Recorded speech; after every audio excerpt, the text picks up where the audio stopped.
Հավատքի բանկի գրքույկը, Չարլզ Սպերջեն, օր մարտի 5։ Արդարների բնակարանը նա օրհնում է, Առակաց 3 գլուխ 33-րդ խոսք։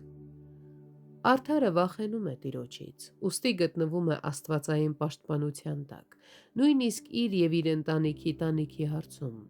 Նրա տունը սիրո բնակավայր է, սուրբ դաստիարակության դպրոց և երկնային լույսի վայր։ Այնտեղ կա ընտանեկան զոհասեղան, որտեղ ամեն օր երկրպագվում է Տիրոջ անունը։ Հետևաբար, Տերը օրհնում է իր բնակարանը։ Այն կարող է լինել համեստ տնակ կամ շքեղ առանձնատուն, բայց Տիրոջ օրհնությունը գալիս է բնակչի էության, այլ ոչ թե բնակարանի չափի պատճառով։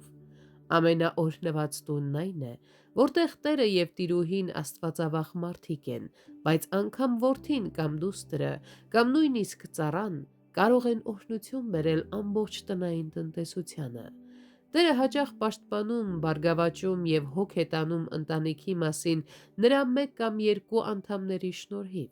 ովքեր արդար են իր աչքում, քանի որ իր շնորհը նրանց այդպիսին է դարձրել։ Սիրելիներ,